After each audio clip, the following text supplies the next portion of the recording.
my friend. Remember that old Apple slogan, 1,000 songs in your pocket? Meet the Boox Palma 2, a device that can easily fit over 1,000 books in your pocket. Well, probably more than 21,000 books to be precise, assuming your pants can fit it, but let's stick with the spirit of the idea, something compact, powerful and always with you. In the world of e-ink, there's a small group of pocket-sized devices that are quietly taking over, and the Palma 2 is one of the most interesting ones I've tested. It's shaped like a smartphone, built to be portable and designed to give you a distraction-free experience, but is it actually that good? And does it find the sweet spot between the traditional e-reader and small Android tablet? In this video I want to share my full experience with the Palma 2, including its tech specs, battery life, performance, features and what it's like to actually read on it. But before we get into the details, let me give you a quick summary of how I feel about this little device. In a nutshell, Boox Palma 2 is a true pocket-sized 6.1-inch e-reader. It comes with speakers, a microphone, a camera, volume buttons that can double as page turn controls, and even a flashlight. It essentially feels like a full-fledged phone, except it's not. You can't pop in a SIM card and make phone calls with it. The screen is sharp and high contrast, which makes reading easy whether you're indoors or out in the sun. It also has a dual-tone front light, warm and cool, which really helps when reading in the dark. Ghosting is definitely there, especially in the faster refresh modes like fast and ultra fast, but if you switch to HD mode, it becomes barely noticeable. Now, because it runs Android 13, I can install pretty much any Android app I want. And that's a big deal because it makes the Palma way more versatile than a standard e-reader. Of course, some apps aren't fully optimized for e-ink screen, so sometimes buttons or prompts are hard to see, but I was still able to use Duolingo, Gemini AI, Chess app, Kindle, Notion, Google Suite, and most third-party apps without any big issues. Design-wise, the Palma 2 feels solid and well built. But keep in mind, it's made of plastic. It doesn't feel cheap, but it also doesn't feel super premium either.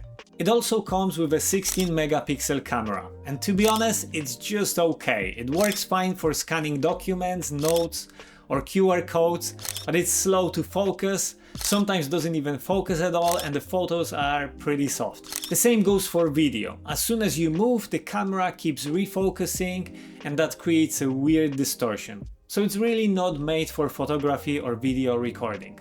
Now, this device isn't for everyone. There's no stylus support, so you can't write or draw on it. It's really built for reading and using a few light Android apps. If you only want something to read on, this will certainly do the job, but be aware there are definitely cheaper options of e-readers out there, which I will discuss later in the video. Speaking of price, it currently sells for about $270 in the US or 270 euros in Europe. And yeah, that's on the high side for an e-reader. But is it actually worth it? Well, it depends on what you're looking for. I think Palma 2 is aimed more at ink fans and people who really love this pocket-sized form factor. We'll talk about the battery later, but I can already tell you it's decent, pretty solid for me and kind of similar to other 7-inch devices that Boox offers. So all in all, I feel Palma 2 is not about battery or performance, but rather size and style. But hey, I may be totally wrong on this. Let me know in the comments why you'd go for the Palma 2 instead of, say, the 7-inch Boox Go Color Gen 2, which is only like $10 more expensive, or the Kindle Paperwhite or Kobo Libra Color, which are half the price of this device. Really interested in your opinion.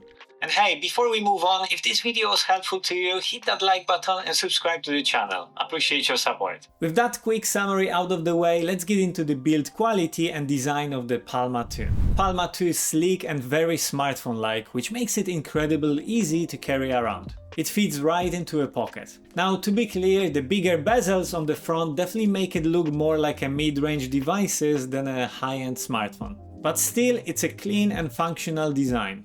It's made mostly of plastic, which helps keep the weight down, which is just around 170 grams. One feature that I really like is the power button, which has a fingerprint scanner built into it. It lets you unlock the device quickly and securely. And it's not perfect. I'd say it works for me about 90% of the time, but when it works, it's great. The volume buttons are also well thought out. You can use them as page turn buttons when reading, which is super handy, and even better, you can also customize them with short and long press functions. So for example, one button can go to the next page, while a long press takes a screenshot or opens a specific third-party app, that sort of thing. There's also a smart button on the side, which I find really useful. You can assign different actions to it, and again you can specify short press, double press or long press actions. Right now I have mine set to do a quick screen refresh with just one tap, AI assistant with double click, and opening Kindle app with long press, which makes things very easy and quick to access. As for additional accessories, you can get a basic plastic protective case. It does the job, but it does make the device feel a bit bulkier.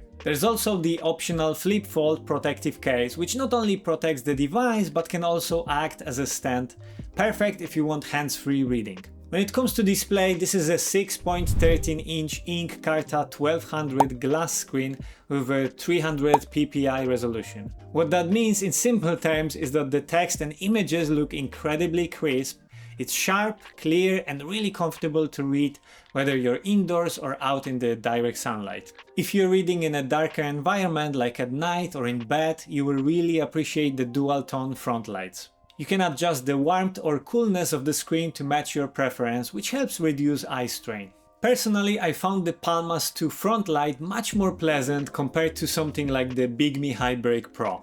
It just feels warmer and more balanced, which you can probably see that comparison on the screen right now. It also has an ambient light sensor, which means the brightness can automatically adjust depending on your environment, which is a nice touch. Now, one of the cool things I really like about Boox devices is their Super Boox Refresh (SBR) technology.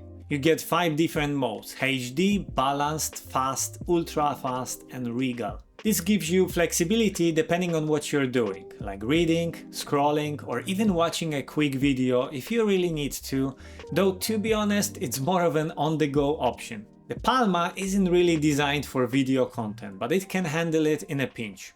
When it comes to ghosting, those little faint traces left from the previous screen image when the display doesn't fully refresh, well, they are noticeable, especially in the faster refresh modes or when you're viewing darker images or complex diagrams. But when it comes to just reading books or articles, ghosting is minimal. For me, it didn't become a problem. I noticed it, sure, but it didn't take away from the overall experience. So you may be wondering, with all that said, how does the Palma 2 actually feel when you're reading it? Well, I will say this, the reading experience is actually really good. That 6.13-inch ink screen with 300 ppi gives you sharp, comfortable text that's easy on the eyes. You can customize it even further if you want to. I really like the default reading app called Neo Reader. It lets me tweak a lot of stuff and there's a lot of control here, which is great, but it works best with supported formats like EPUB and MOBI. With those, the experience is fantastic. You can really make the most of the screen and tailor the reading to your style. Now, if you're reading PDFs or comic formats, that's where things get a bit tricky.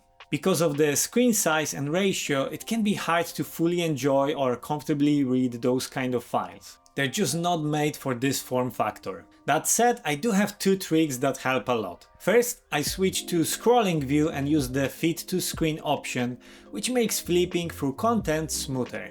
Second, I flip the device into landscape mode. That gives me a wider view and makes PDFs and comics a lot easier to read. It's not perfect, but it definitely helps. Back to the Neo Reader app, it's really powerful. You can play with font formatting, spacing, margins, text contrast, even enhance the text if needed. And when it comes to highlighting or selecting text, you've got tons of options. You can highlight, add notes, translate, check a dictionary, search within the book, or even use AI to look up your selection. It's really packed with the features, way more than your average e-reader. On top of that, you're not locked into just one reading app. Because Palma 2 runs Android 13, I can install third-party apps like Kindle, Kobo, KO Reader and others, which gives me a ton of flexibility to read whatever and however I like. I have to say the Boox launcher also runs pretty smoothly. Software updates have kept things stable and I haven't had any serious bugs or crashes that made that device feel unreliable. Finally, I just love how portable this thing is. It's lightweight, compact, and fits easily in my pocket, which makes it perfect for reading on the go. Now, I want to take a minute to quickly compare Palma 2 with the Bigme Hibreak Pro. Two devices that look similar, but are made for very different users. Both have the same type of ink display, so text looks equally sharp and clear. They run Android, support the Play Store, have dual front lights, speakers, and are small enough to fit in your pocket. So on the surface, the experience feels pretty familiar, but the differences are where things really split. Bigme is actually a full 5G smartphone with dual SIM support, while the Palma is a Wi-Fi only device. Bigme has faster performance, more RAM and storage, and both front and back cameras. The Palma 2 has just a rear camera, but honestly, cameras are not great on both devices, so I wouldn't put too much focus on that spec. And then there's the price. Bigme is over $450, while the Palma usually sits around $270 on sale. So overall, Bigme feels more like a phone with an ink screen, while the Palma is a dedicated e-reader with a few smart extras. Just keep in mind this is also a quick comparison, there are plenty of smaller differences, and if you'd like to see a full side-by-side breakdown, let me know in the comments below. The Boox Palma 2 is currently listed at around $270 in the US and 270 euros in Europe, both on the Boox shop and Amazon. Now I have to say, that's definitely a premium price for an e-reader of this size, and when I compare it to some of the other Boox devices, I do have a hard time justifying it. Take the recently released Boox Go Color 7 Gen 2. It has a larger 7-inch color ink screen and costs only $10 more. Even the black and white version of that same device is around $250, which is $20 less than the Palma 2. And both of those are still very lightweight and portable. So unless you really want that slim, pocketable form factor, it's hard to ignore the value you get from the 7-inch models. And don't get me wrong, I still think the Palma 2 is a compelling option if you want something smarter than a basic e-reader. But personally, I'd really love to see the price come down a bit. So with that said, who is the Palma 2 really for? I think it's perfect for someone who wants a highly portable, dedicated e-reader. Something that fits in your pocket, runs Android apps, but still gives you that quiet, focused experience without the distractions of a full smartphone. It's also a great option if you're looking for a secondary smart device. Something to read books, listen to podcasts, maybe do a bit of light productivity, but without all the buzzing notifications that comes with your phone. That said, if you think this screen size may be too small for your needs, but you still want Android and love all the Boox customization options, I'd honestly recommend checking out the 7-inch Boox Go Color 7 Gen 2 or even the black and white version of the same device. I've reviewed that one on this channel and you will find a link to the video at the end. If you enjoyed this video, please give it a like and subscribe to the channel. And if you'd like to support my work even more, you can become a YouTube member just like those awesome people right here. Thank you very much for your support. But that's not all. If you're curious about the 7-inch Boox Go Color 7 Gen 2, which I think is still super portable and maybe even better all-rounder, check out this video right here. And if you're thinking of going even bigger, the Boox Go Air 4C may be the upgrade you're looking for. You will find that video right here. Thanks for watching, and as always, I will see you in the next one. Thanks, bye!